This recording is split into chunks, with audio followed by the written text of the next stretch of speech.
I can't say I'm familiar with Australia's inland deserts. I thought there were 2 or 3, the Simpson, the Gibson, the Great Sandy. But did you know there are 10? Well, Volkswagen knows each intimately because it's just undertaken a Guinness World Record verified crossing of all 10 in one go. It took a tweaked up Amarok V6, 6 days and 17 hours if you must know. And to celebrate, Volkswagen Australia has created a special build version of the Amarok called, you guessed it, the 10 Deserts Edition. We've been invited to steer it on a range of challenging trails around Mount Macedon and Cobor, around an hour's drive northwest of Melbourne. Not quite the Strzelecki track, but definitely tough enough to see if this off-roader can drive your off-highway ambitions. So stay with us. Although it's being cagey on exact pricing at this stage, Volkswagen says the Amarok 10 Deserts Edition will be positioned between 65 and 70k, likely closer to 65 than 70. For all the details, check out our detailed written review at carsguide.com.au. But the Amarok Life TDI 500 this car is based on boasts a healthy standard equipment list, the highlights being LED headlights and fog lights, adaptive cruise control, alloy rims, a tow bar, 6-speaker audio, wireless charging and tailgate lift assist, plus Android Auto and Apple CarPlay. There's more, and that price puts it between the existing Amarok Life and Style TDI 500 models and a step up from Ford's close to 57k limited run Ranger Black Edition. The Amarok is already a sleek-looking dual-cab ute, but the 10 Deserts Edition adds satin black alloy wheels, shod with soft terrain rubber, although more aggressive full-on all-terrain tyres are a no-cost option. You have a sports bar down the back, a soft tonneau cover, U-Butte 10 Deserts graphics, and some very tough mats inside that are almost but not quite hose-outable to take whatever you want to throw at them. The interior is cool, calm and collected in typical VW fashion, with a predominantly dark grey colour palette highlighted by silver and brushed metal accents. And although it's a relatively conservative take, it is contemporary and a pretty screen-rich environment, with an 8-inch digital screen for instruments and car information and a 10.1 portrait-style media screen in the centre. The record-breaking Amarok was a V6 style. The 10 Deserts Edition is powered by a 2-litre turbo diesel engine, sending power to the rear or all 4 wheels via a 10-speed automatic transmission. This twin-turbo dual overhead cam unit is shared with the Amarok's twin under the skin, the Ford Ranger, where it's referred to as the bi-turbo.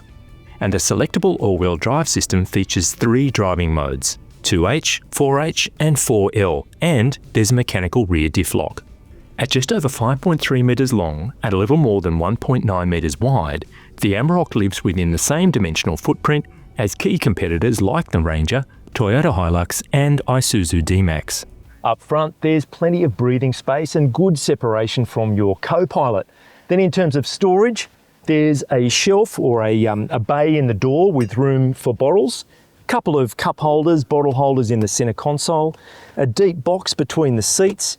The charging pad is just here. There are in fact 2 glove boxes and a tray for your sunglasses up here and a dash top well for bits and pieces, particularly handy for tradies. In the back, I'm sitting behind the driver's seat set for my 183 centimetre position, and I've got plenty of leg room, tow room as well under that seat. Headroom is good also. Then for storage, there are bins in the doors with room for bottles. There's a centre fold-down armrest, again with a couple of cup or bottle holders. It won't fit this one, but cups will be fine. No vents, no individual ventilation for rear seaters, which is a bit of a miss. And no USBs either, just a 12 volt. There's a USB A and C in the front and a 12 volt, but the kids won't love you back here, I'm afraid. The roughly 1.5 metre long by 1.2 metre wide tray means a Euro pallet will fit between the wheel arches and tailgate closing is assisted.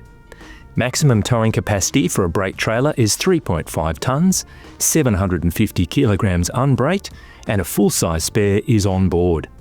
The Amarok TDI 500's official combined urban extra urban cycle fuel consumption figure is 7.2 litres per 100 kilometres, and with an 80 litre tank, that'll get you a theoretical range of about 1100 k's. Stop-start is standard, but we'll have to wait for an as-tested figure, as this launch drive lent heavily into arduous off-road work.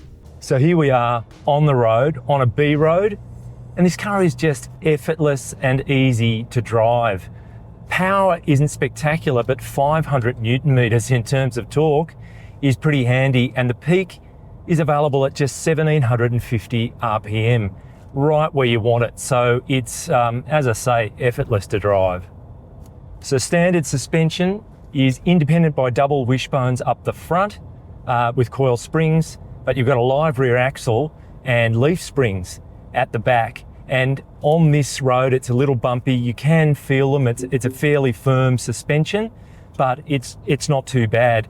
The steering is electrically power assisted, and the road feel is actually pretty good. You've got a good connection between your hands on the wheel and the tyres on the road. So that's pretty nice as well. The tyres on the 17-inch alloy rims are 225/70 Continental kind of soft terrain rubber. So it's a compromise between off-highway performance and kind of civility on the highway. And they do a good job in that regard. And as I think I mentioned earlier, the more aggressive all-terrain tyres are a no-cost option, which is nice. Braking is by discs front and rear, which is significant because the entry-level car, the Core, has drums on the rear. And these discs do a good job. When you're on the highway, they wash off speed nice and progressively, which is what you want. And when we were on the slow picking, walking down declines where you're constantly feathering the brake pedal to keep the car under control, it did well in those circumstances as well. So the braking is good all around. In terms of miscellaneous observations, it's worth noting that the turning circle is 12.8 metres. Now this is a fairly big vehicle and you expect the turning circle to be kind of up there, but just be prepared for a reasonably wide arc when you're turning 3-point turns or parking, things like that. The other thing is the seats, they're pretty much sport seats. They're really grippy and comfortable. We've spent all day pretty much behind the wheel. The lateral support keeps you nicely located in the corners, and they're comfy for the slow going off-road. So nice ability there. The off-road section of the launch was more about the nature of the terrain than ultra-steep inclines or declines. Big boulders, cavernous ruts, bulging tree roots as well as loose gravel and sand surfaces were the flavours of the day, and the Amarok did a great job. Standard approach departure and ramp over angles for the Life TDI 500 are pretty solid, but an extra 40mm of ground clearance makes a big difference.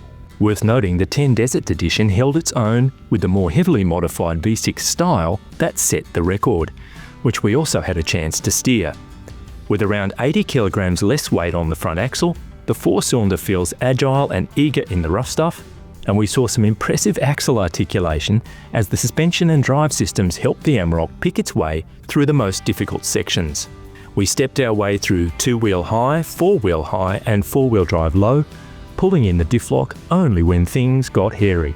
The Amarok was given a maximum 5-star ANCAP assessment in 2022. Again, for full details, check out my written review on the Cars Guide site.